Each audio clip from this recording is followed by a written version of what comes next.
행복 없는 결혼식. 서울 강남의 고요한 저녁. 유나나는 한 채의 고급 저택거실 한복판에 무릎을 꿇고 있었다. 하얀 대리석 바닥 위로 떨어진 유리잔 조각들이 반짝이며 그녀의 눈물과 섞여 있었다. 어머니, 제발요. 저 그 사람과 결혼하고 싶지 않아요. 하나의 목소리는 떨리고 신 듯했다. 그녀의 두 손은 서지연의 치맛자락을 꽉 잡고 있었다. 서지연, 냉철한 눈빛을 가진 여자는 팔짱을 끼고 차갑게 웃었다. 사랑. 너 같은 애가 무슨 사랑을 알아? 서지연은 고개를 비틀어 하나를 내려다보며 냉소적인 미소를 지었다. 지우진 대표 같은 사람과 결혼하는 건 너한테는 3대가 덕을 쌓아도 못 얻을 기회야. 내가 다 준비했어. 내일 결혼식은 반드시 치러진다. 싫어요. 아버지의 빚은 제가 갚을 수 있어요. 취직해서 일할 수 있어요. 제발 그 사람에게 절 넘기지 말아주세요. 그 순간 퍽 하고 날카로운 소리가 울렸다. 서지연의 손바닥이 하나의 뺨에 세차게 내리쳤다. 입 다물어. 너 때문에 우리 가족이 거리로 나앉게 생겼어. 진혁이도 나도 전부 너한테 달려있다고. 넌 그저 이용당할 존재일 뿐이야. 착각하지 마. 하나는 양볼을 감싸며 굳은 얼굴로 어머니를 올려다봤다. 이 집, 그녀가 자라온 저택은 이제 감옥처럼 느껴졌다. 화려하지만 차가운 감정 없는 공간. 아버지가 돌아가신 뒤 이 집은 더 이상 집이 아니었다. 서지연은 가방에서 이미 작성된 혼인 신고서를 꺼내 들었다. 지우진이라는 이름이 깔끔하게 사인된 서류였다. 이제 내가 사인만 하면 돼. 안 할 거면 이 집에서 나가. 아무것도 없이. 하나는 그 종이를 바라보며 손을 떨었다. 삶이 더는 그녀의 것이 아니었다. 눈을 감은 채 펜을 들어 사일란의 이름을 눌렀었다. 좋아. 이제 너는 지우진의 아내야. 서지연은 종이를 낚아채며 만족스러운 미소를 지었다. 이제 올라가서 자. 내일 아침 일찍 차가 도착할 거야. 내 울상 따윈 더는 보고 싶지 않으니까. 방문을 닫은 뒤 하나는 천천히 침대에 몸을 던졌다. 머리를 파묻고 울음을 터뜨렸다. 창밖으로는 봄비처럼 부드럽지만 쓸쓸한 달빛이 내리고 있었다. 그때 노크 소리가 났다. 누나, 나야. 진혁이야. 문이 조용히 열리고 서진혁이 들어왔다. 하얀 셔츠를 걸친 그는 익숙한 미소로 다가왔다. 엄마한테 들었어. 내일 누나 결혼한다며? 응. 하나는 힘없이 대답했다. 진혁은 옆에 앉아 그녀의 어깨를 다정하게 감쌌다. 싫으면 안 해도 돼. 내가 도와줄게. 지금이라도 도망치자. 그 말에 하나는 놀라 눈을 크게 떴다. 진혁은 속삭였다. 오늘 밤 내가 차를 준비할게. 우린 멀리 떠날 수 있어. 단, 한 가지 조건이 있어. 조건? 진혁의 눈빛은 순간 변했다. 온기 없는 탐욕이 그의 얼굴에 스며들었다. 누나, 뭘 원하는지 알잖아. 내가 얼마나 오랫동안 누나를 원했는지. 진혁아, 무슨 말이야. 제발. 진혁은 강제로 그녀의 팔목을 잡고 얼굴을 들이댔다. 하나는 이를 악물고 그를 밀쳐냈다. 싫어. 당장 나가. 진혁은 그녀의 비명을 무시하고 다가왔다. 하지만 하나는 문을 열고 방을 뛰쳐나갔다. 그는 뒤를 쫓았지만 그녀는 계단 아래로 달려가 겨우 도망쳤다. 그녀는 숨을 헐떡이며 거실에 멈췄다. 벽에 걸린 아버지의 초상화가 보였다. 그 미소는 이제 너무나 멀게 느껴졌다. 아빠, 저 어떻게 해야 해요? 결혼식 날 아침. 하나는 아무 말 없이 하얀 드레스를 입었다. 손을 잡아줄 사람도 축복해줄 이도 없었다. 그저 스태프들의 무표정한 얼굴만이 존재했다. 웨딩홀의 문이 열리고 지우진이 들어왔다. 검은 정장을 입은 그의 모습은 단단하고 완벽해 보였지만 얼굴에 큰 흉터와 무표정한 눈빛이 사람들을 움츠러들게 했다. 하나는 그에게 다가갔지만 그의 눈은 결코 그녀를 향하지 않았다. 사람들은 속삭였다. 지우진은 옛날에 여자가 배신해서 저렇게 됐다더라. 신부는 돈 보고 결혼했다던데. 하나는 아무 말 없이 서 있었다. 눈물도 반응도 없이 서류에 도장을 찍고 우진은 말없이 등을 돌렸다. 결혼식은 끝났다. 하나는 혼자 남았다. 이 결혼식은 사랑의 시작이 아니었다. 그저 하나의 거래, 그리고 비극의 전조였다. 결혼식이 끝난 직후 윤하나는 신부 대기실에 홀로 남겨졌다. 피로연은 형식적으로 열렸지만 하객들은 대부분 JS그룹 측 인사였고 하나의 가족이라곤 그 자리에 아무도 없었다.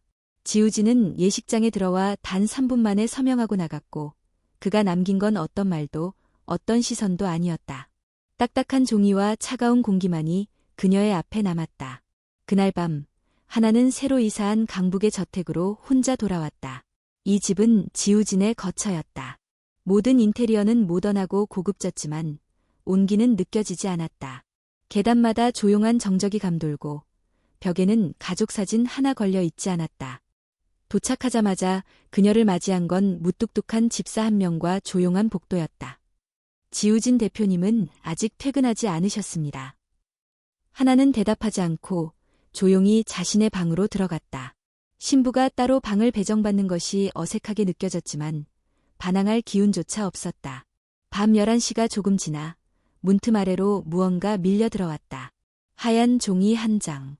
우리는 부부지만 서로의 삶에 간섭하지 않았으면 합니다. 필요한 게 있다면 집사에게 말하세요. 단 한 줄, 단 한 문장으로 정의된 결혼 생활. 하나는 종이를 움켜쥐고 가슴에 안았다. 화가 나지도 않았다. 그저 허탈할 뿐이었다. 그 사람에게 자신은 그저 계약의 일부였다. 그녀는 창밖을 바라보았다. 서울의 밤하늘은 유난히 맑았다. 하지만 마음속은 끝없는 어둠이었다. 며칠이 흘렀다. 지우진은 매일 새벽에 나가 밤늦게 들어왔다. 식사 시간에도 모습을 보이지 않았고 하나는 대부분의 시간을 혼자 보내야 했다. 하지만 이상한 점이 있었다.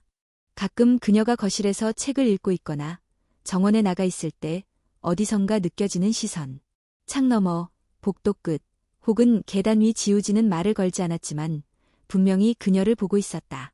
하나는 그 시선을 모른 척했다. 그도 마찬가지였다. 둘 사이엔 긴 침묵이 흘렀다. 어느 날 저녁, 하나는 주방에서 혼자 요리를 하기로 마음먹었다. 결혼 후 처음으로 누군가를 위해 요리를 하고 싶었다. 이유는 몰랐다. 그저 자신이 할 수 있는 일이 그것뿐이라는 생각이 들었을 뿐이다. 김치찌개, 계란말이, 불고기. 그녀는 정성껏 상을 차렸다. 그런데 그 순간 바닥이 미끄러웠는지 그녀의 발이 휘청였고 그녀는 그대로 바닥에 넘어졌다. 아! 비명소리와 함께 후라이팬이 떨어지고 국물이 바닥에 퍼졌다. 팔에는 화상처럼 뜨거운 느낌이 퍼졌고 그녀는 이를 악물고 일어나려 했지만 몸이 말을 듣지 않았다. 그 순간 누군가가 급하게 달려오는 소리가 들렸다. 윤하나 씨. 낯익은 낮은 음성. 지우진이었다. 그는 그녀를 보자마자 망설임 없이 다가와 그녀를 안아 올렸다. 팔 다쳤어요. 병원 가야 해요. 그녀는 놀라서 그의 얼굴을 올려다봤다. 무표정했던 그의 얼굴에 당황과 걱정이 뒤섞여 있었다. 그의 눈빛은 예상과 달리 따뜻했다. 괜찮아요. 그냥 찌개가 쏟아졌을 뿐이에요. 괜찮아 보이지 않네요. 말하지 말고 그냥 가요. 그는 그녀를 그대로 자신의 차에 태우고 병원으로 향했다. 병원에서 경미한 화상이라는 진단을 받고 연고와 약을 받았다. 간호사는 조심스럽게 붕대를 감아주며 말했다. 남편분이 많이 걱정하시네요. 처음 뵙지만 눈빛에서 느껴졌어요. 하나는 대답하지 않았다. 단지 고개를 끄덕일 뿐이었다. 집으로 돌아오는 길, 차 안은 침묵으로 가득했다. 지우진은 운전대에 시선을 고정한 채 아무 말도 하지 않았다. 하지만 그의 손은 핸들을 꽉 쥐고 있었고 무언가 말하고 싶은 듯 입술이 자주 움직였다가 멈췄다. 집에 도착하자마자 그는 먼저 내리고 조수석 문을 열어주었다. 그녀를 부축하려 했지만 그녀는 조용히 고개를 저었다. 괜찮아요. 혼자 걸을 수 있어요. 그렇게 하지 말아요. 아프면 말해요. 그 말은 작았지만 그녀의 가슴에 작게 파문을 남겼다. 그날 밤 하나는 불을 끄고 침대에 누웠지만 좀처럼 잠이 오지 않았다. 창밖에선 봄비가 조용히 내리고 있었다. 그녀는 생각했다. 그 사람, 정말로 나를 신경 쓰는 걸까? 지우진의 태도는 여전히 냉담하지만 그 속에서 무언가 묘하게 진심이 느껴졌다. 그녀는 단지 그저 이용당한 신부가 아닐지도 모른다는 생각이 처음으로 스쳐갔다. 하지만 아직은 확신할 수 없었다. 그의 눈 속에는 비밀이 있었고 그 비밀이 밝혀지기 전까지 그녀는 안심할 수 없었다. 어쩌면 이 결혼은 사랑 없는 계약이 아니었을지도 모른다. 어쩌면 상처 속에 숨겨진 또 다른 진심이 있을지도 모른다. 그날 이후로 유나나와 지우진 사이엔 미묘한 변화가 일어나기 시작했다. 말은 여전히 적었지만 서로를 의식하는 시선과 조심스러운 배려가 하나씩 모습을 드러내고 있었다. 아침이 되면 하나는 예전처럼 혼자 식사를 하지 않았다. 간혹 지우진이 식탁에 먼저 나와 앉아 있었고 그녀가 차린 간단한 아침을 아무 말 없이 받아먹었다.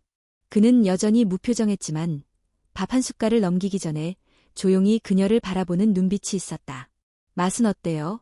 어느 날 하다가 조심스럽게 물었을 때 그는 눈을 마주치지 않고 짧게 대답했다. 괜찮아요. 그 한마디가 그날 하루 종일 그녀의 마음을 흔들었다.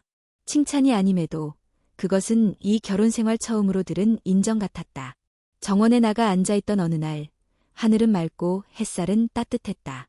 하나는 얇은 담요를 무릎 위에 덮고 책을 읽고 있었다. 고개를 들었을 때 2층 발코니에서 누군가 자신을 바라보고 있음을 느꼈다. 지우진. 그는 커튼 뒤에 서 있었고 눈이 마주치자 곧 시선을 피했다. 하지만 그 순간 하나는 그의 얼굴에서 처음으로 무언가 부드러운 감정을 읽을 수 있었다. 마치 그녀를 향한 죄책감 혹은 보호하려는 무언의 다짐처럼.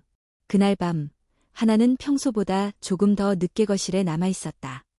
그녀는 우진이 좋아할 법한 메뉴를 생각하며 내일 저녁을 준비할 계획을 세우고 있었다.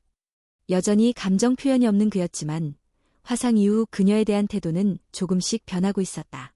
불을 끄고 올라가려는 순간 우진이 기가했다.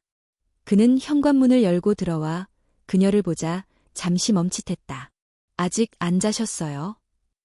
네, 그냥 조금 생각할 게 있어서요. 그는 고개를 끄덕이며 신발을 벗었다. 짧은 정적이 흐르고 그녀는 조용히 입을 열었다. 혹시 내일 저녁 같이 드실래요? 제가 준비해 볼게요. 우진은 잠시 그녀를 바라보다가 고개를 끄덕였다. 좋아요. 짧은 대답이었지만 그녀의 가슴은 이상하게 뛰기 시작했다. 자신도 모르게 웃음이 번졌다. 그리고 그 미소를 본 우진은 아주 잠깐 눈썹을 움직이며 시선을 돌렸다. 다음 날 하나는 오전 내내 재료를 사고 요리법을 정리했다. 그가 좋아할 만한 순한 간장게장과 된장찌개를 준비했다. 시간이 갈수록 손은 바빠졌지만 마음은 가볍고 설렜다. 식탁 위에 정갈하게 음식을 놓고 초를 켜고 마지막으로 조명을 낮췄다. 마치 작은 레스토랑 같았다. 우진이 도착했을 때 그는 잠시 당황한 듯 눈을 깜빡였다. 생일인 줄 알았어요. 그런 건 아니에요. 그냥 처음으로 누군가를 위해 준비하고 싶었어요. 그는 대답하지 않았지만 식탁에 앉았다. 하나는 앞치마를 벗고 그의 맞은편에 조용히 앉았다. 둘 사이엔 따뜻한 음식 냄새와 부끄러운 침묵이 흐르고 있었다. 드시기 전에 이건 고맙다는 의미예요. 당신이 병원에 데려다줘서. 그럴 필요 없어요. 그래도 하고 싶었어요. 우진은 젓가락을 들고 천천히 음식을 집었다. 처음엔 조심스러웠지만 두어 입먹은 후 그는 천천히 숟가락을 내려놓고 하나를 바라봤다. 맛있네요. 단순한 칭찬이었지만 하나의 가슴 속에는 작은 불빛이 켜졌다. 정말요? 네, 진심이에요. 그 순간 하나는 자신이 얼마나 그의 인정 한마디를 기다렸는지 깨달았다. 눈앞에 있는 이 사람은 결코 쉽게 마음을 열 수 있는 사람이 아니었다. 그러나 그렇기 때문에 그가 보여주는 작은 변화는 더욱 값지고 소중하게 느껴졌다. 식사가 끝나고 우진은 먼저 일어나 방으로 향했다. 하나는 그가 사라진 자리에서 조용히 식탁을 치우며 생각했다. 그 사람은 아직도 많은 걸 말하지 않는다. 하지만 그의 행동, 그 침묵 속에는 무언가 진심이 담겨 있다. 그녀는 혼잣말처럼 속삭였다. 당신은 외로운 사람이군요. 나처럼. 그날 밤, 하나는 우연히 집사의 이야기를 들었다. 지 대표님은 예전부터 혼자 사셨죠. 부모님이 돌아가신 후 혼자 유학 다녀오셨고 회사를 이어받으시고. 부모님이 언제 돌아가셨어요? 15년 전쯤 교통사고로. 하나는 깜짝 놀라며 멈춰섰다. 교통사고.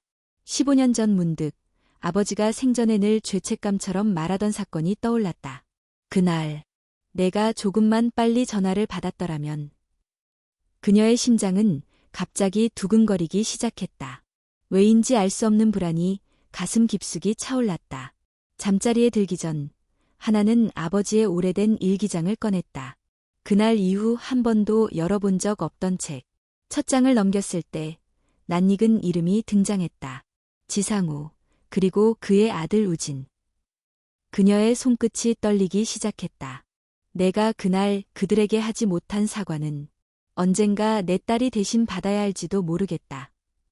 그날 밤 하나는 창밖을 바라보며 생각했다. 그 사람과의 인연은 단지 결혼 때문만은 아니었을지도 모른다. 다음 날 아침 유나나는 깊은 고민에 빠져 있었다. 아버지의 일기장 속 이름들, 특히 지우진이라는 이름이 주는 울림은 단순한 우연이 아닌 것 같았다. 그녀는 조심스럽게 일기장을 다시 펼쳤다. 2008년 4월 17일. 그날도 비가 내렸다. 지상우 회장과 그의 가족이 교통사고를 당했다. 내가 그들과 마지막으로 통화한 건 단 1분 전이었다. 내가 늦게 반응하지 않았더라면. 하나는 손을 떨며 페이지를 넘겼다. 그리고 다음 문장에 눈이 멎었다. 그 사고는 단순한 교통사고가 아니었을지도 모른다. 누군가 일부러 유도한 것 같았다. 그녀는 숨을 삼켰다.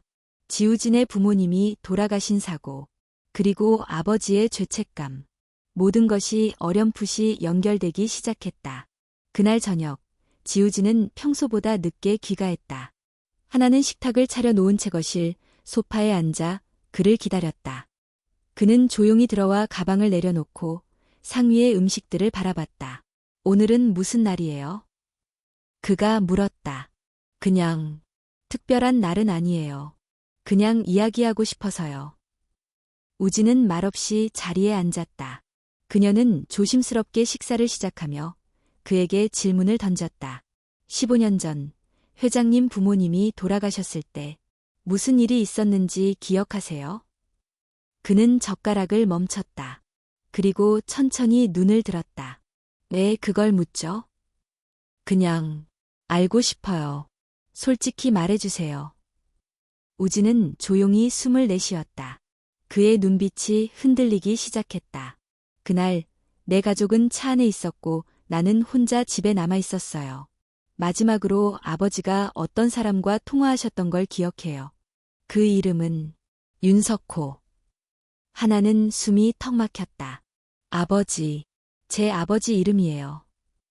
알고 있었어요. 그럼 그걸 알고도 나랑 결혼한 거예요? 우진은 대답하지 않았다. 그의 눈동자는 깊은 슬픔과 억눌린 분노로 가득 차 있었다. 당신이 나를 이용한 거예요? 그녀의 목소리가 떨렸다. 그는 고개를 돌려 창밖을 바라봤다. 처음엔 그랬어요. 하나는 그 자리에 얼어붙었다. 숨소리조차 낼 수 없었다. 나는 그저 진실을 알고 싶었어요. 왜 그날 우리 가족이 그렇게 떠나야 했는지, 그리고 윤석호 씨가 어떤 역할을 했는지. 당신과 결혼한 건 진실에 접근하기 위한 수단이었죠. 하지만 지금은요? 그는 그녀를 바라보았다. 한참을 바라보다 입을 열었다. 지금은 잘 모르겠어요. 그 말은 더욱 아프게 다가왔다. 그날 밤 하나는 방에 돌아와 문을 닫고 바닥에 주저앉았다. 눈물이 멈추지 않았다. 그가 진실을 밝히기 위해 자신을 이용했다는 사실이 가슴을 찢어 놓았다. 그녀는 책상에 앉아 자신도 무언가 해야겠다고 생각했다. 아버지가 남긴 기록이 있다면 진실이 그 안에 있을지도 모른다. 다음 날 그녀는 몰래 지우진의 서재에 들어갔다. 책장 한쪽에는 잠금 장치가 있는 서랍이 있었다. 평소 그가 자주 들락날락하던 곳이다. 비밀번호를 몰라 손이 멈칫했지만 그녀는 생일이나 추정되는 날짜를 몇 번 시도해 보았다. 세 번째 시도에서 열림 소리가 났다. 서랍 안에는 한 뭉치의 파일이 있었다. 그것은 JS그룹 내부 문건들과 함께 I그룹의 재무자료, 윤석호의 통화기록, 그리고 사고 전후의 교통감시 영상들까지 담겨 있었다. 그녀는 숨이 막혔다. 지우진은 단순히 감정적으로 분노한 것이 아니었다. 그는 오랫동안 계획적으로 움직여왔다. 자료를 분석하고, 감시하고, 접근한 것이다. 그리고 그 마지막 퍼즐이 자신이었던 것이다. 그녀는 손을 떨며 책상을 정리하고 방을 나왔다. 그 순간 등 뒤에서 문이 닫히는 소리가 들렸다. 왜 내 방에 있었죠? 지우진의 목소리는 낮고 차가웠다. 그녀는 고개를 돌리지 못한 채 말했다. 당신이 알고 싶은 진실은 나도 알고 싶었어요. 그는 한 걸음 다가왔다. 그럼 왜 숨겨요? 왜 몰래 뒤져요? 그럼 당신은요? 당신은 처음부터 날 감시했잖아요. 둘은 침묵 속에 서로를 바라보았다. 공기 중에 쌓인 긴장이 말보다 무거웠다. 정말 내 아버지가 당신 가족을 해친 거라고 믿어요? 우진은 대답하지 않았다. 하지만 그 침묵이 곧 대답처럼 느껴졌다. 그날 밤 하나는 짐을 싸기 시작했다. 이 집을 떠나야겠다고 결심했다. 사랑도 신뢰도 없는 관계. 더는 견딜 수 없었다. 우진은 그녀의 방 앞에서 조용히 서 있었다. 그녀가 문을 열고 나왔을 때 둘의 눈이 다시 마주쳤다. 이렇게 가는 건가요? 더 이상 여기 있을 이유가 없어요. 미안합니다. 하지만 당신도 알아야 해요. 내가 지금까지 감추고 있던 건 아직 다 말하지 않았어요. 저도요. 하지만 지금은 아무 말도 듣고 싶지 않아요. 그녀는 계단을 내려갔다. 비가 내리기 시작했다. 우산도 없이 그녀는 거리를 걷기 시작했다. 차가운 비가 얼굴을 때렸지만 마음은 더 차가웠다. 서울의 밤거리는 환하게 빛났지만 하나의 가슴은 그 어느 때보다 어두웠다. 그리고 어딘가에서 오래된 진실이 그녀를 기다리고 있었다. 유나나는 어두운 골목을 걷고 있었다. 봄비는 조용히 그러나 끊임없이 내리고 있었고 그녀의 얇은 블라우스는 이미 몸에 붙어 있었다. 머리카락은 젖어 얼굴에 들러붙었고 신발은 질척거리는 아스팔트 위에서 물에 잠겼다. 그녀는 아무 목적지도 없이 걷고 있었다. 집이 아닌, 목적도 아닌, 그저 그 공간에서 벗어나고 싶었다. 처음부터 나를 이용하려 했던 사람. 그 생각이 머릿속을 가득 채웠다. 마음속 어딘가에선 그의 진심을 믿고 싶어 했던 자신이 바보 같았다. 그의 따뜻한 시선, 미묘한 변화, 그 모든 것은 결국 진실을 감추기 위한 계산이었을까? 한편 지우진은 집안을 빠르게 돌아다녔다.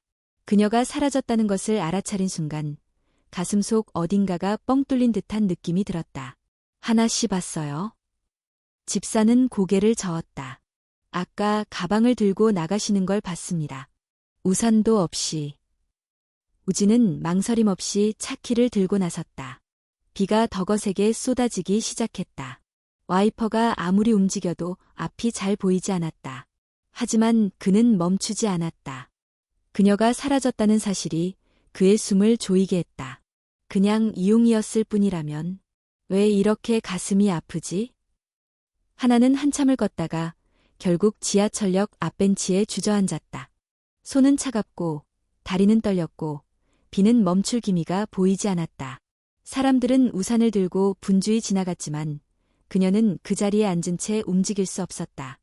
그녀는 휴대폰을 꺼내 잠시 들여다보다가 다시 넣었다. 연락할 사람도 돌아갈 곳도 없었다. 아버지는 이미 이 세상에 없었고 어머니라는 존재는 이미 오래전부터 그녀의 삶에서 사라져 있었다. 가족도, 사랑도, 믿음도 사라진 자리에는 깊은 공허만이 남았다. 그 순간 누군가 그녀를 부르는 소리가 들렸다. 윤하나. 고개를 들자 어둠 속에서 지우진이 달려오고 있었다. 그는 이미 흠뻑 젖어 있었고 숨이 가빠 있었다. 여기에. 찾았어요. 다행이다. 그는 그녀 앞에 멈춰 서더니 무릎을 꿇고 그녀를 바라보았다. 숨을 고르며 그의 목소리는 낮았지만 진심이 실려 있었다. 죄송해요. 정말. 내가 잘못했어요. 하나는 입을 꾹 다물었다. 그는 손을 뻗어 그녀의 어깨에 손을 얹었다. 그리고 그 눈빛 속에는 처음 보는 두려움이 있었다. 당신이 떠나니까 알겠더군요. 내가 얼마나 당신을 보고 있었는지, 얼마나 당신이 내 옆에 있다는 사실에 익숙해져 있었는지. 그런 말 하지 마세요. 아니요. 이제는 말해야 해요. 늦더라도. 처음엔 당신을 통해 진실을 밝히고 싶었어요. 하지만 점점 변했어요.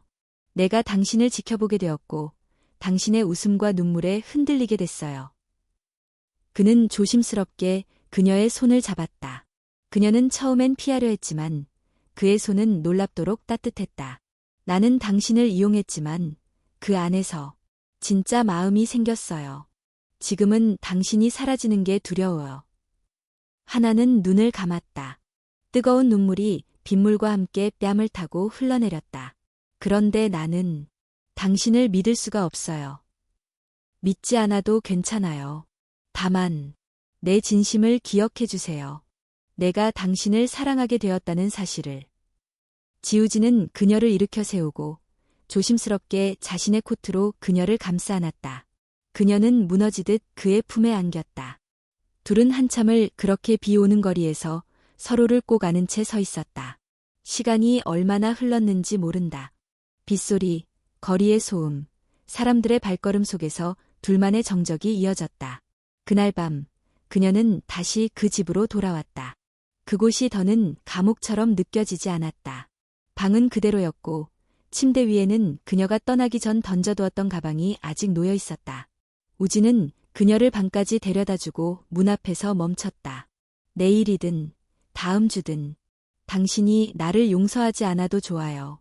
하지만 여기 있다면 언젠가는 다시 웃을 수 있게 해줄게요. 그는 조용히 문을 닫고 돌아섰다. 혼자 남은 방 안, 하나는 천천히 침대에 앉았다. 창밖에는 여전히 빗소리가 들렸다. 하지만 그녀의 마음은 한결 가벼워졌다. 그의 말이 진심이었는지, 그 사랑이 진짜인지 그녀는 아직 확신할 수 없었다. 하지만 분명한 건 그의 눈 속에는 계산이나 의도가 아닌 오롯한 사람의 감정이 담겨 있었다는 것이다. 그녀는 속삭였다. 지우진, 당신은 정말 진심일까요? 밤이 깊어가고 있었다.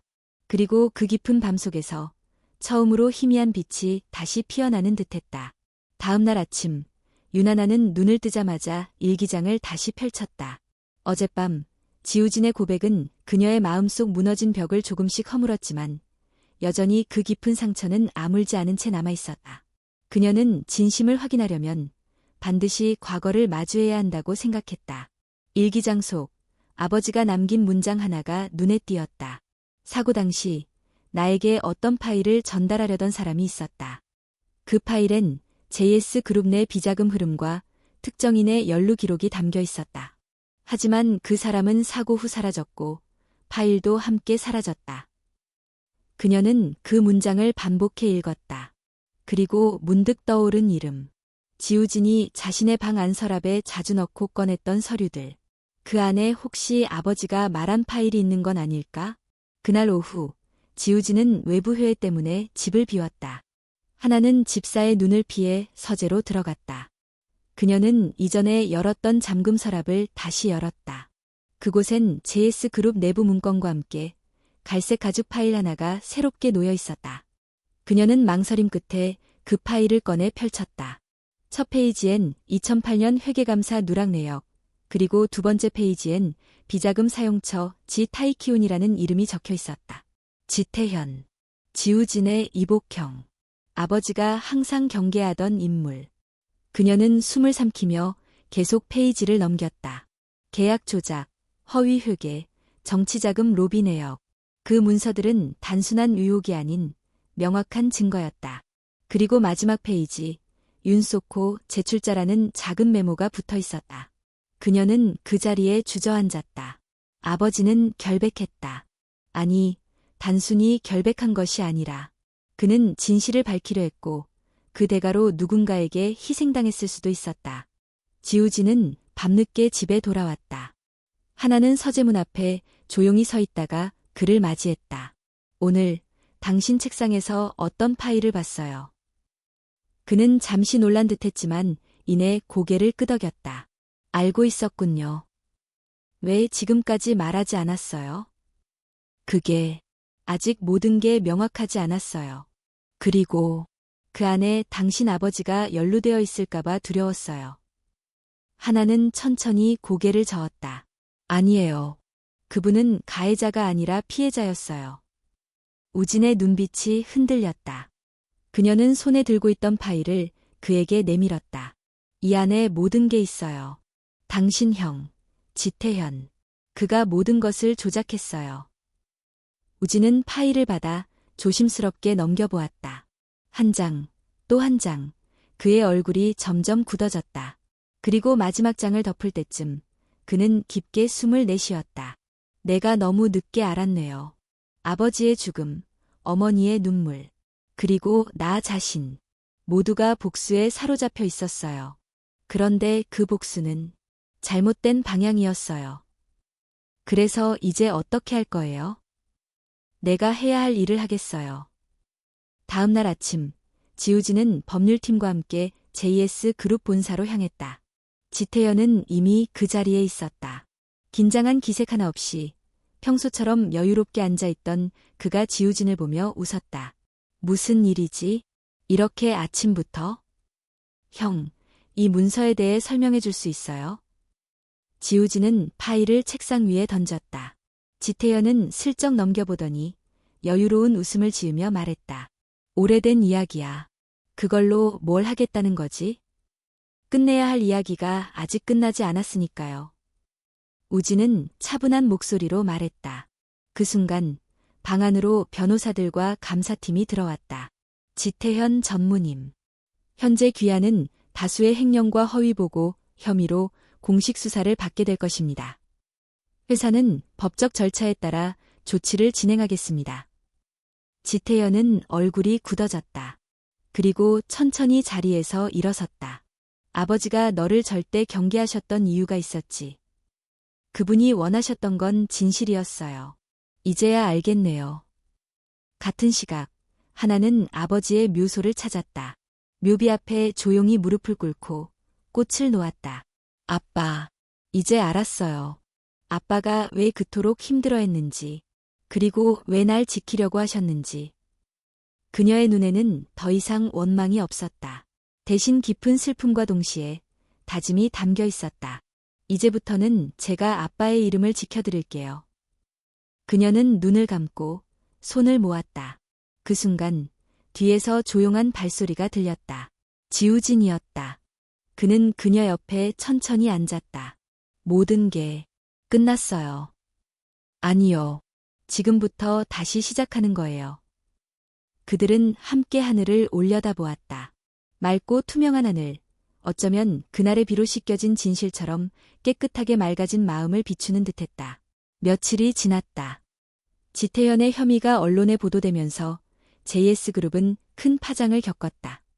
주가는 출렁였고 내부 감사는 계속되었으며 언론은 연일 지우진의 결단을 정의로운 후계자라며 치켜세우고 있었다. 그러나 윤하나의 마음은 여전히 무겁기만 했다. 과거의 상처들이 조금씩 회복되어가는 듯했지만 마지막 한 사람의 진실은 여전히 어둠 속에 묻혀 있었다. 서지연. 그녀는 하나의 법적인 보호자인 동시에 가장 깊은 상처를 남긴 사람이었다. 그리고 아버지의 일기장 마지막 페이지에 남겨진 이름. 그녀가 돌아왔을 때 나는 알아봤다. 잊고 지내려 했던 얼굴. 그러나 아직도 원망을 간직한 눈빛. 지연은 그때도 그렇고 지금도 나를 절대 용서하지 않았다. 하나는 조용히 핸드폰을 꺼내 서지연의 번호를 눌렀다. 지금 잠깐 만날 수 있을까요? 카페 한 구석, 조용한 창가 자리에 앉아있던 서지연은 커피잔을 들고 있었지만 거의 입도 대지 않았다. 그녀의 눈빛은 여전히 차갑고 말없이 하나를 바라보고 있었다. 저는 이제 모든 걸 알아버렸어요. 아버지의 죽음에 얽힌 일, 그리고 JS그룹의 비리까지. 그래서? 그녀는 무표정한 얼굴로 대답했다. 왜 저를 미워하셨죠? 아니, 왜 아버지를 그렇게 증오하셨나요? 그 순간 서지연의 얼굴이 잠시 일그러졌다. 그녀는 조용히 커피잔을 내려놓고 눈을 가늘게 떴다. 그 사람, 너희 아버지는 나를 버렸어. 네. 30을 갓 넘겼을 때였지. 나는 그의 곁에 있었고 그의 아이까지 가졌어. 하지만 그는 나를 떠났어. 이유도 없이. 아니, 그에겐 이유가 있었겠지. 너희 어머니. 그 단아하고 순수한 여자를 택했지. 하나는 숨을 삼켰다. 서지연의 말은 처음 듣는 사실이었다. 그 아이는? 유산됐어. 그리고 그 순간부터 나는 그를 증오했지. 그리고 결심했어. 언젠가 그를 무너뜨리겠다고. 그래서 그가 아내를 잃고 혼자가 되었을 때 난 다시 나타났지. 그는 나를 받아들였고 난 그의 곁에 들어갔어. 아내가 아니라 파괴자로서.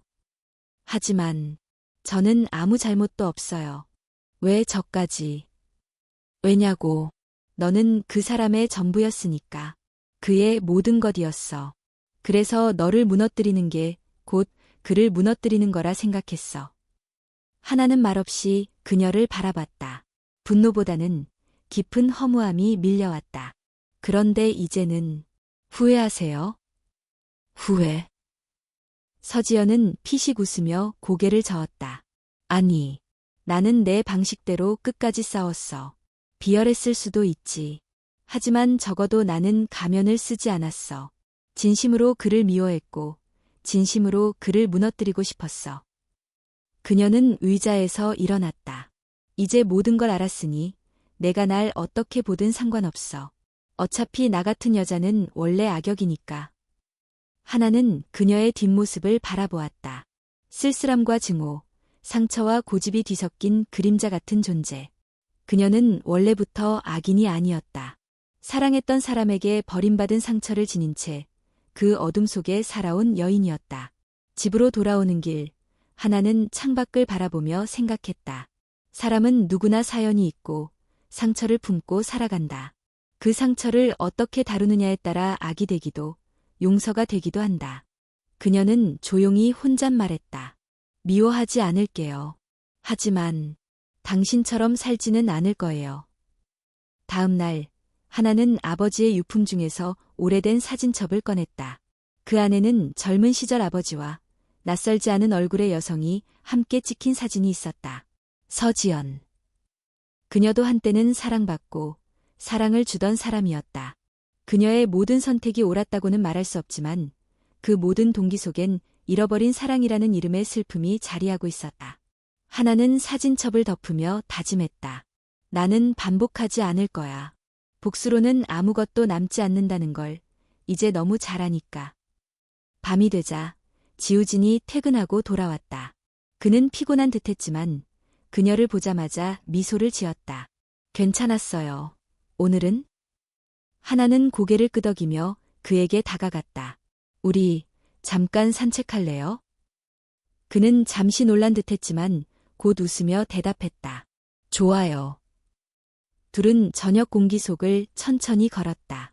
봄바람이 살랑이고 가로등 불빛이 도로 위를 부드럽게 비쳤다. 나 어머니를 만났어요. 그 사람도 누군가를 사랑했던 사람이었어요. 상처도 많았고요. 그래서 나도 이해해보려고 해요. 완전히는 아니지만 조금씩.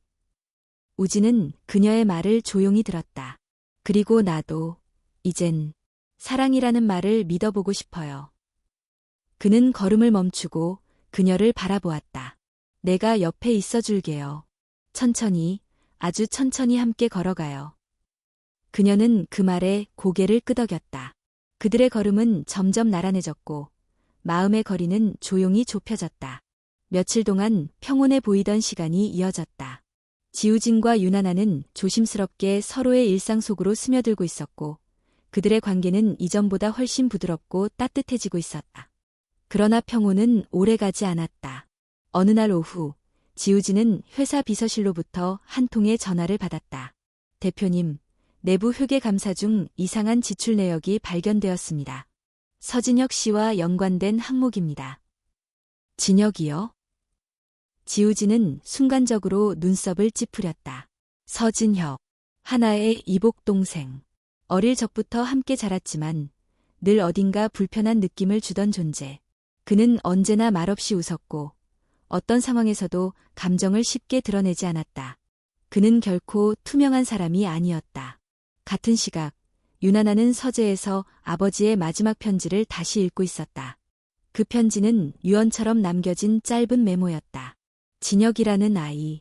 그 아이의 출생 기록엔 이상한 점이 있다. 내가 직접 알아보지 못했지만 내가 언젠가 확인해야 할지도 모른다. 그녀는 문득 마음이 싸늘해졌다. 출생 기록? 그녀는 곧장 구청으로 향했다. 신분을 증명하고 가족관계 증명서를 발급받은 그녀는 그 서류를 들여다보며 한참을 멍하니 서 있었다. 서진혁, 출생자, 서지연, 부공란. 아버지가 아니었어? 그녀는 손끝이 떨리는 것을 느꼈다. 평생 동생이라 믿었던 사람, 아버지의 유일한 남자 혈육이라 여겼던 존재가 사실은 아무런 혈연도 없는 완전한 외부인이었다. 밤이 되자 지우진과 하나는 각자 얻은 정보를 공유했다. 진혁이 지금까지 몰래 자금을 이동시켜 왔어요. 우리 쪽 계열사 몇 곳에도 접근했더군요. 그 사람, 우리 가족이 아니었어요. 하나는 조용히 말하며 서류를 건넸다. 어머니는 단 한 번도 그 아이의 아버지를 밝히지 않았어요. 그리고 아버지는 끝까지 모른 척했던 거죠. 지우진은 깊은 한숨을 내쉬며 서류를 내려다봤다. 그래서였군요. 늘 어색하고 불편했던 이유가. 그는 어릴 적부터 아버지를 경계했어요. 저는 그냥 사춘기 탓이라 생각했는데. 아니에요. 그는 어릴 적부터 모든 걸 계산하고 있었을지도 몰라요. 그들은 마주 앉아 깊은 침묵 속에서 서로의 생각을 정리했다. 그리고 그 밤, 지우진은 결심했다. 다음 날, 하나는 일부러 서지연을 집으로 초대했다. 차분하게 응접실에 마주 앉은 둘 사이엔 싸늘한 기류가 흘렀다. 갑자기 무슨 일이니? 어머니, 진혁이에 대해서 알고 싶어요. 서지연은 커피잔을 들었다가 다시 내려놓았다. 눈빛이 흔들렸다. 지금 무슨 말을 하고 싶은 거지? 진혁이 아버지의 아들이 아니에요. 그것 어머니도 알고 계셨죠? 지연은 잠시 입을 다물었다. 그리고 이내 입을 열었다. 그래, 맞아. 그는 너희 아버지와는 아무런 관련이 없어. 하지만 나에겐 전부였어. 그래서 그의 손을 잡고 아버지의 유산을 노리게 한 거예요. 지연은 미간을 찌푸렸다. 넌 몰라. 진혁은 항상 무시당했어. 너희 아버지조차 진심으로 그를 아들로 받아들인 적 없었지. 나는 적어도 그 애에게 가족이라는 울타리를 주고 싶었어. 하지만 그 대가로 우리 가족의 모든 걸 파괴했잖아요. 하나의 눈빛은 더 이상 흔들리지 않았다. 지연은 마치 모든 것을 포기한 듯 자리에서 일어섰다. 너도 결국 나를 용서할 수 없겠지. 그래, 다 끝나면 나도 이 집을 떠날게. 그날 밤, 지우진은 별장으로 향했다. 그곳은 진혁이 비밀리에 자금을 빼돌리며 숨겨놓은 부동산 거래의 중심지였다. 도착하자 이미 경찰들이 대기 중이었다. 잠시 후 서진혁이 고급 세단에서 내렸다. 그는 상황을 파악하자 눈살을 찌푸렸다. 뭐야, 이건? 끝났어. 진혁. 지우진이 천천히 그에게 다가가 말했다. 내가 한 짓 전부 드러났어. 더는 숨을 수 없어. 진혁은 비웃듯 웃었다. 내가 뭘 했다고? 아무도 증명 못해. 그렇게 생각했다면 내가 아직도 나를 몰랐다는 거야. 그 순간 경찰이 다가와 수갑을 채웠다. 지우진은 마지막으로 그를 바라보며 말했다. 넌 결국 가족이 아니었어. 그리고 내가 파괴하려 했던 건 더 이상 무너지지 않아. 집으로 돌아온 지우진은 하나의 방문을 조용히 두드렸다. 문이 열리고 그녀가 나타났다. 끝났어요. 진혁은 잡혔어요. 더는 우릴 위협할 수 없어요. 그녀는 조용히 고개를 끄덕이고 문을 열어 그를 안으로 들였다. 지금 이 집에는 진짜 가족만이 남았네요. 그 말에 지우진은 미소를 지으며 말했다.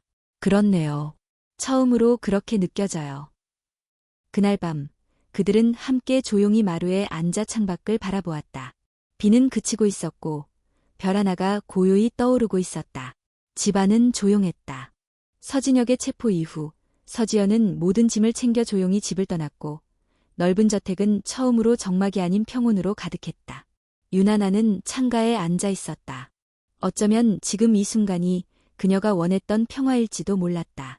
하지만 이상하게도 마음 한구석은 허전했다.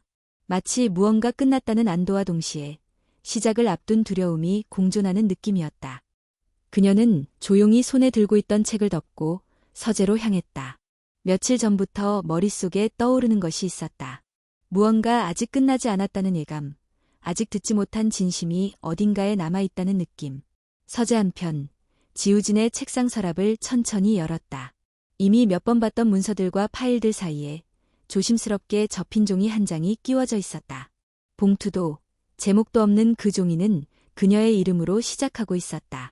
하나 씨에게. 그녀는 조용히 종이를 펴서 읽기 시작했다.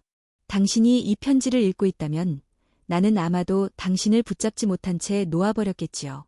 그럴 자격이 없다고 생각했기 때문입니다. 나는 당신을 이용했고 진실을 숨겼고 가장 아플 때 당신 곁에 있으면서도 아무것도 하지 않았습니다. 그녀의 눈이 글자 위에서 멈췄다. 종이 위엔 지우진의 차가운 필체 속에 담긴 예상치 못한 따뜻함이 담겨 있었다. 하지만 당신이 사라진 날 나는 처음으로 두려움을 느꼈습니다. 처음으로 누군가를 잃는 것이 이렇게 무서울 수 있다는 걸. 당신은 나에게 진실의 끝이 아닌 시작을 알려준 사람이었어요. 그리고 이제야 깨달았습니다. 내가 당신에게 느끼는 감정이 복수의 끝에 피어난 연민이 아닌 진짜 사랑이라는 것을. 종이를 덮은 순간 하나는 눈을 감았다. 눈물이 흘러나왔다. 그는 단 한 번도 이 편지를 그녀에게 건네지 않았다. 어쩌면 준비해놓고도 스스로 그 감정을 인정하지 못했기 때문일지도 몰랐다. 그날 저녁, 지우진은 평소보다 일찍 귀가했다. 하나는 평소처럼 그를 맞이하지 않았다. 대신 식탁 위에는 조용히 준비된 저녁 식사와 함께 손으로 적은 쪽지가 하나 놓여 있었다. 우진 씨, 오늘 저녁은 조용히 대화를 하고 싶어요. 우리 둘만의 이야기로. 그는 조용히 미소를 지었다. 식탁에 마주 앉은 두 사람은 한동안 아무 말 없이 식사를 했다. 하지만 공기 속에는 이전과는 다른 조용한 따뜻함이 흘렀다. 식사를 마친 후 하나는 그를 향해 말했다. 오늘 당신의 편지를 읽었어요. 지우진은 놀란 눈빛으로 그녀를 바라보았다. 그건 원래 줄 생각이 없었어요. 에요. 그때의 나는 당신의 용서를 받을 자격이 없다고 생각했으니까요. 하나는 고개를 저었다. 당신은 잘못했어요. 나를 이용했고, 숨겼고, 상처를 줬죠. 하지만 그 안에 진심이 있었다는 걸 나는 이제 알아요. 그리고 나도 더는 과거에만 머물고 싶지 않아요. 그녀는 천천히 손을 내밀었다. 그가 망설이다가 그 손을 조심스럽게 잡았다. 사랑이라는 감정은 완벽해서 피어나는 게 아니라 불완전함을 견디면서 피어나는 거라 생각해요. 지우진은 그 말에 조용히 고개를 끄덕였다. 고마워. 나 같은 사람을 다시 믿어줘서. 당신이 변한 게 아니라 나도 함께 걸어가기로 결심했기 때문이에요. 며칠 후 둘은 함께 아버지의 묘소를 찾았다. 하늘은 맑고 바람은 따뜻했다. 하나는 아버지의 묘비 앞에 조용히 앉아 속삭였다. 아빠, 저 이제 괜찮아요. 지켜주지 못했던 그 시절은 잊지 않겠지만, 이제는 누군가를 지켜주는 사람이 되고 싶어요. 그리고 사랑이라는 걸 믿어보려 해요. 지우지는 그녀 옆에 앉아 손을 맞잡았다. 저도 처음으로 누군가와 함께 미래를 꿈꿔봅니다. 그들의 손끝에 봄의 햇살이 살짝 내려앉았다. 밤이 되자 둘은 저택의 마루에 함께 앉았다. 창문 너머로 별빛이 반짝이고 멀리서 개울 소리가 잔잔히 들려왔다. 하나는 조용히 물었다. 처음부터 다시 시작할 수 있을까요? 지우지는 그녀를 바라보며 대답했다. 우린 이미 다시 시작하고 있어요. 그녀는 미소 지었다. 이제 나는 떠나지 않는다. 1년 후, 서울 외곽에 위치한 저택의 정원에는 노란 튤립과 연분홍 철쭉이 만개해 있었다. 봄바람은 여전히 살랑이지만 그 안엔 겨울의 흔적은 없었다. 유나나는 마루에 앉아 정원을 바라보고 있었다. 그녀의 옆엔 작고 귀여운 아이가 담요 위에 앉아 장난감을 흔들고 있었다. 그 아이는 그녀와 지우진의 첫 번째 아이, 이름은 서우였다. 서는 서로를 의미하고 우는 보호한다는 뜻. 그 이름엔 두 사람의 지난 시간과 앞으로의 다짐이 담겨 있었다. 하나씩 서우가 또 인형 물고 들어갔어요. 지우진이 웃으며 달려왔다. 그는 예전보다 훨씬 부드러운 얼굴을 하고 있었다. 얼굴의 흉터는 여전히 남아 있었지만 이제 그는 그것을 더 이상 숨기지 않았다. 그 흉터마저도 그의 이야기의 일부가 되었기 때문이었다. 하나는 서우를 안아들며 말했다. 당신 닮아서 장난꾸러기네요. 그럼 잘생기기도 닮았겠네요. 그녀는 웃었다. 이젠 그의 농담에 웃을 수 있는 자신이 좋았다. 서우는 웃음소리를 따라 까르르 웃었고 그 웃음은 마치 이 집을 정화시키는 음악 같았다. 저녁이 되자 둘은 함께 식탁을 준비했다. 하나는 샐러드를 다듬었고 지우지는 고기를 굽고 있었다. 이제 그들은 어떤 역할도 강요하지 않았다. 단지 서로의 하루를 함께하는 부부가 되어 있었다. 식사 중 지우진이 조용히 입을 열었다. 당신은 여전히 내 인생의 가장 큰 기적이에요. 하나는 고개를 들어 그를 바라보았다. 그런 말 들으면 또 울고 싶어져요. 그럼 오늘만은 참아요. 서우 아비니까. 둘은 웃으며 서로의 손을 맞잡았다. 식탁 위에는 예전처럼 차가운 침묵 대신 따뜻한 기운이 가득했다. 밤이 되자 지우지는 하나에게 작은 상자를 내밀었다. 상자 안에는 낡은 펜던트 목걸이가 들어있었다. 은은한 광택이 남아있는 그 펜던트는 오래전 그의 어머니가 쓰던 것이었다. 원래는 이걸 줄 자격이 없다고 생각했어요.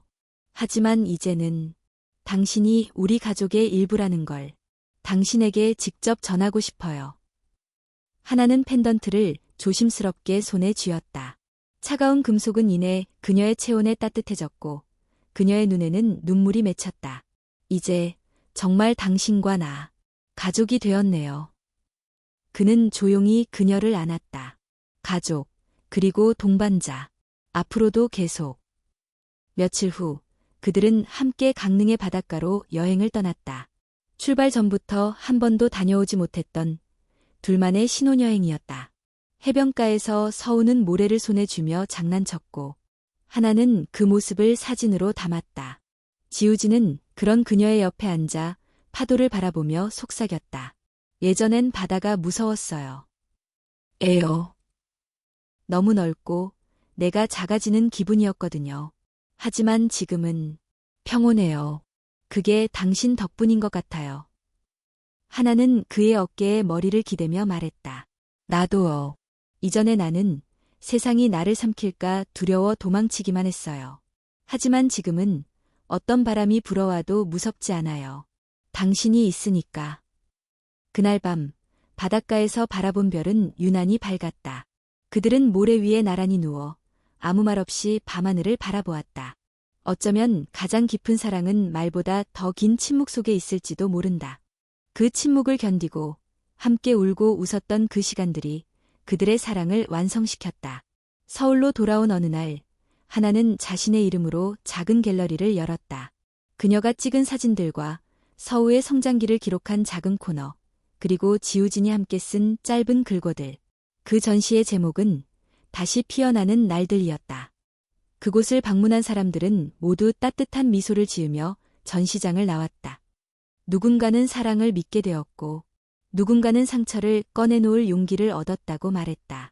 하나는 조용히 중얼거렸다. 이게 우리가 함께 만든 기적이야. 그리고 마지막으로 지우진은 하나에게 정식으로 다시 청혼했다. 이제는 조건도, 빚도, 의무도 없는 결혼. 이번에는 나 자신으로서 당신에게 청혼하고 싶어요. 윤하나 씨, 나와 다시 한번 결혼해주세요. 하나는 눈물을 머금은 미소로 대답했다. 네, 기꺼이요. 그날 둘은 소박하지만 따뜻한 예식을 치렀다. 서우는 작은 턱시도를 입고 두 사람 사이를 걸어다녔고, 하나는 진심으로 웃으며 그날의 순간을 마음에 새겼다. 사랑은 완벽해서 피어나는 꽃이 아니다. 상처난 자리에서 조심스럽게 돋아나는 새싹처럼 천천히, 그러나 깊게 피어나는 것이다. 윤하나와 지우진의 사랑은 비극에서 시작되었지만 마침내 따뜻한 삶으로 완성되었다. 그리고 그들은 더 이상 과거의 그림자에 머무르지 않고 오늘과 내일을 함께 살아가는 진짜 가족이 되었다.